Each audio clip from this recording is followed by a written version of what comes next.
Hi everyone, my name is Agozi Okichu. I just want to share a brief story about my journey into technology. I've been working in the corporate world for the past 10 years. I've been privileged to work in many departments. I've been a customer care agent, fund transfer agent, worked as a service manager briefly, then learned how to code during COVID and got transitioned into technology and rose to the level of a senior software developer, leading a team and also pivoting into hybrid intelligence. So hybrid intelligence has to do with both natural and artificial intelligence, the synergy of both, not just learning AI for the fun of it or for the euphoria around it, but also understanding where the human intelligence comes into play. I just felt like sharing how I've been able to navigate this past 10 years and hope that it helps somebody out there, especially with the way the world of work is changing in our world today. There are so many things that you can begin to do now that can give you the leverage that you will use over time to grow both your career, your professional work, or even if you are an entrepreneur or a business person. These principles are universal. They are not tied to a particular sphere of endeavor. If you learn the principle, you can apply it to your academic work and vice versa. When I joined the financial institution, I never imagined that I'll be doing what I'm doing today. I joined the financial institution as a young man who just got a job fresh out of the university. I read estate management in the university, but that was not what I wanted to study. I always wanted to study computer science, but unfortunately, I couldn't meet the cutoff mark. I've always had a thing with computers, even right from when I was small. But I kept on forging ahead. When I graduated, worked briefly in an estate firm. It was while I was working in the estate firm that I discovered that this is not for me. And also coupled with the fact that it was an outdoor engagement kind of a thing. You're always checking under the sun, going from one property to the other. It didn't really sit with my disposition as a person. And this is one of the things you need to pay attention to, right? The world we live in trains us to subscribe to ideas that suit the narrative they are trying to run.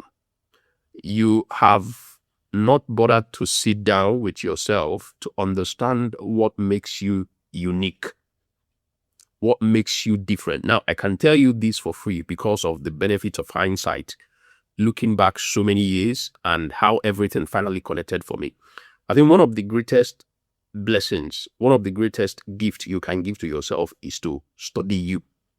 Study you. Take out time to study who you are. Study both your childhood, the blueprint running in your head, the programs, the script, your upbringing, your environment, your inclinations, why you do the things you do, why you have the preferences that you have. It will give you an informed data that can guide you in making decisions, because what most people suffer from as they begin to grow into adulthood and take responsibility of their lives and the people that will depend on them is the fact that they are working outside of who they are. They are kind of like detached from who they are. That first experience in an estate firm basically told me that I'm not going to continue this. And I resigned at some point, started applying randomly for job openings. And I got a response from one of the applications I made to come for an interview. I went for the interview, passed the initial phases, and it got to the point where I will do a physical interview in Lagos, in the head office of the organization. That was when I knew that it was a bank that I, all this while, have been interacting with. So to cut the long story short, I got the job, started as a customer care, and as beautiful as the job was then, very good, salary was awesome. That was when I earned my first ₦1,000,000 as a young man. I was comfortable. I was doing okay for someone within that age bracket. But I didn't settle. I've always had this curiosity-driven mindset that enabled me to keep on asking questions, to keep on looking for deeper meanings and interpretations of anything that I'm doing. And it came from my childhood. When I was young, I suffered from chronic myopia. It's still with me right now, but I have a contact lens that I'm using to correct that. I couldn't see distant objects. Anything far at a distance, it's always blurry for me. It's always cloudy. It affected my engagement when I was in primary school I couldn't interact the way I wanted to. It made me shy, timid. There is a level of confidence that comes with where you see what you are supposed to see clearly. If you've not experienced any form of eye defect, you may not understand what I'm saying. But if you see people that have issues with what they are seeing, it directly and indirectly affects their confidence level. So mine was very low. I had very low self-esteem. I remember vividly the first time I visited the specialist. I was about entering university then. My mom took me to a specialist for some checks and corrections. After doing all the preliminary checks, it got to the point where I was to wear the first contact lens to confirm if it suits my defect. The moment I put on that contact lens, I could not believe how clear I saw everything in that room. I never knew that people could see that clearly. I saw my mom's face vividly, so looked across the room, through the window, across the road. Everything was sharp. This is me prior to now. I couldn't copy from the blackboard in school. I depended on my friends. As they are copying from the board, I'm copying from their notes. When I want to watch TV in the house back then, I had to literally stand very close to the television. All those big televisions that, they have this big compartment. I literally had to stand close to it. For the first time in my life, I saw near pitch perfect images. I was angry and happy at the same time that I was asking myself, this is what I've been missing all through. Something in me kind of like resurrected that. If I say I'm this type of person that is always looking for the deeper meaning, I don't believe that any image you give me is the full resolution. I'm always searching for what is next in this thing that is before me. And that's what happened when I got my first job. I didn't settle. I was looking, I was probing, I was asking, I interacted with a lot of people, my colleagues that are older than me in the profession. I now made a decision that I will keep on improving myself. I didn't settle. The first lesson you have to really learn is that at the initial stage of your career, you shouldn't be bothered about earning. You should be more concerned with what you can learn. Even if you've advanced in your career, life is a learning field. If you don't keep on improving and addressing that aspect of learning, exposure to knowledge, curiosity, trying to see things more better, clearer, you will be stultified. You will become stagnant and dormant at some point. That mentality really helped me. First of all, I don't just do what is my job description. I went out of my way, did the extra when it comes to jobs and task and responsibility. Other people can be running away from their responsibility, but I didn't see it as anything because this is who I am. Things happened within that period. It led me to learn a lot. Apart from my job description, I learned a lot of things outside that job description that I was assigned to do. And one thing I also noticed is that people know when you are genuinely contributing to anything that you are in. Everybody or people see the spirit we bring into our work. You think they don't know, but they know. Especially your supervisors, your managers, people you are working with. They know that when it comes to work, this person is an A performer. This person is a B performer. You have to try as much as possible to put yourself in that category that when it comes to work, there is no doubt about your commitment. There is no doubt about your level of excellence. There is no doubt about you putting in your all, bringing in your A game, putting in your best effort at any point in time. That's another thing that helped me as I progressed within my career journey. And COVID happened. I'm sure you experienced COVID. We all saw what happened. Everywhere was on lockdown. That was a period I felt like I could learn more. I started venturing into computer because then the in thing there was technology. People were being called tech bro. Out of curiosity, I've had the affinity for technology all this while, but that was really the opportunity I had to venture into it fully because my job was demanding. It was not just 9 to 5, it was 7 to 7, like 7 a.m. in the morning to 7 p.m. I created out time frames for myself where I was doing my master's also at the same time. I was learning how to code and I was handling a very tasking job, but because I was able to plan myself, wake up very early in the morning, do what I need to do, then come back, do what I need to do, and do some reading, do some coding before I sleep in the night. Within that period of COVID, that was when I learned how to code. And as opportunity meets preparation for me, our bank introduced what they call Tech Academy for anybody that is interested in learning how to program, how to code. Because the situation then was that people started leaving the country. People started jackpying, like we say in our local parlance.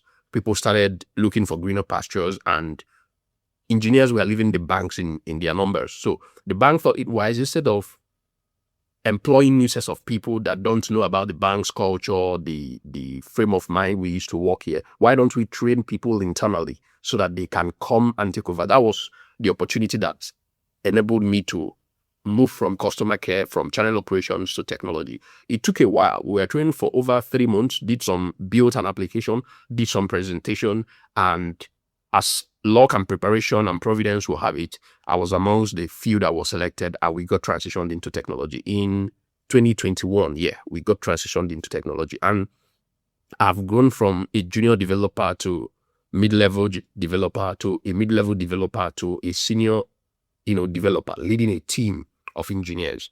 I just want you to understand that if you put your mind to growth, real growth, not just chasing fanciful outcomes, not just asking what is in it for you.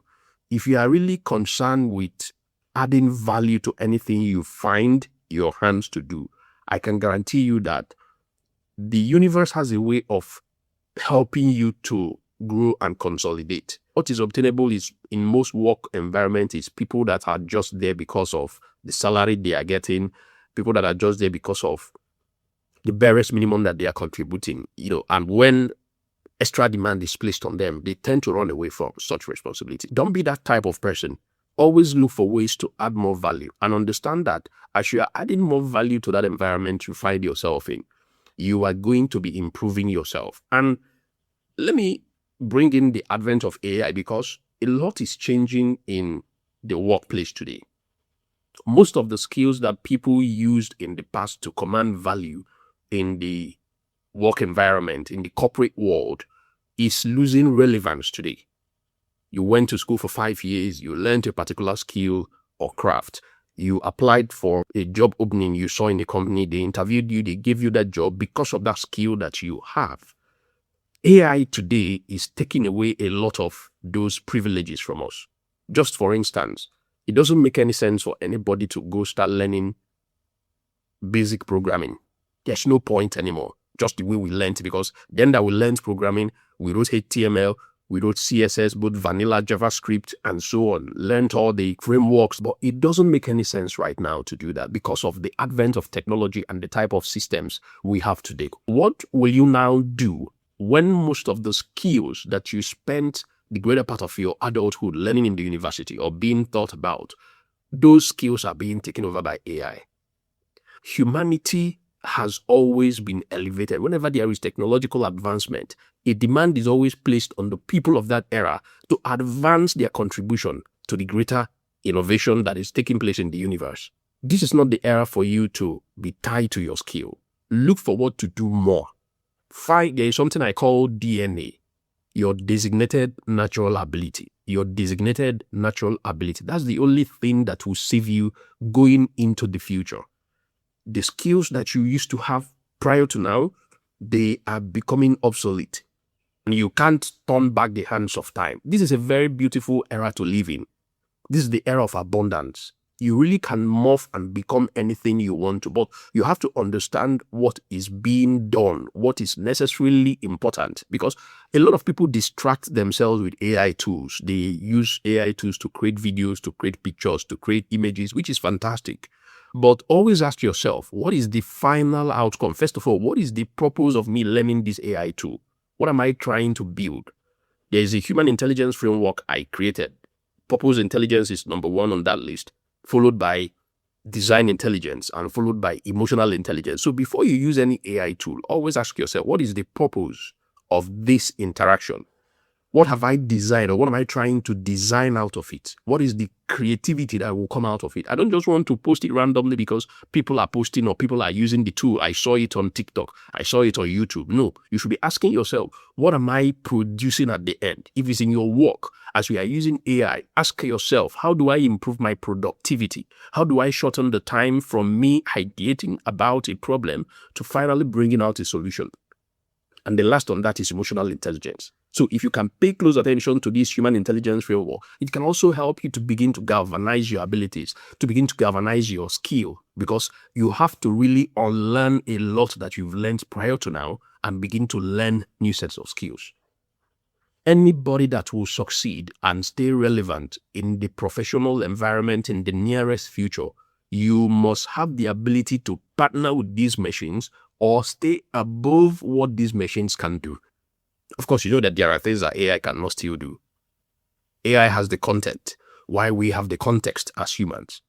AI has been trained with all the amount of data on the internet, but we still give it direction, we still give it purpose, we still give it things to do at a reasonable extent. It's still, although we now have AI agents that can think, take decisions, create purpose for themselves and achieve it, that's to show you that there is even a much more demand being placed on us. The truth is, as we move more and more into the world of AI, there is an ever-increasing need for us to go back to natural intelligence, for us to embrace natural intelligence. It's not just enough for you to learn AI tools. It's not just enough for you to be afraid of it. Ask yourself, in 5 years' time, by 2030, when these AI systems become optimized more than they are today, what value can I bring into the work environment? What value can I bring into the marketplace where your coding skill have been taken away from you, your analytical skills, your data science skills? AI can do all those things, your accounting skills. What can you bring on board? So you see that the competition is getting higher. And for those still in school, this is the time for you to bend down and really figure out your uniqueness. That's the only thing that is going to save anybody going into the future. Because the future that we are moving into is going to be radically different from whatever we know today. So pay close attention to some of these things. Keep on learning, keep on unlearning, keep on improving yourself. Even if you don't see the immediate benefit, but think long term. Think long term in your approach. There is no other way. You have to learn massively. Don't outsource your brain to AI in this era, because the result is not going to show now. It is going to show few years down the line. Try as much as possible to still engage your brain in your writing, in your speaking. Don't just depend on the AI systems totally. That's a very bad mistake that you are making. Use your brain, because your cognitive ability will be needed when we are separating humans that are still relevant in the workplace in the future. The only thing that will make them stand out is their cognitive abilities, the ability to analyze, to make judgments, to discern, to spot ideas, to solve problems, and then use these AI systems to fast track the process of solving those problems. But if you are the type that you are just fully dependent on AI systems, trust me, a point will come, you will not be needed anymore. You will not be needed anymore. This is just like an introductory part to a full series I'm going to be doing. The relevant skills that you need, if you need clarity, if you are confused or you need clarity concerning your skill and what you need to do in terms of your work, how you can prepare yourself and stay relevant in the future, then you can check the links in my bio.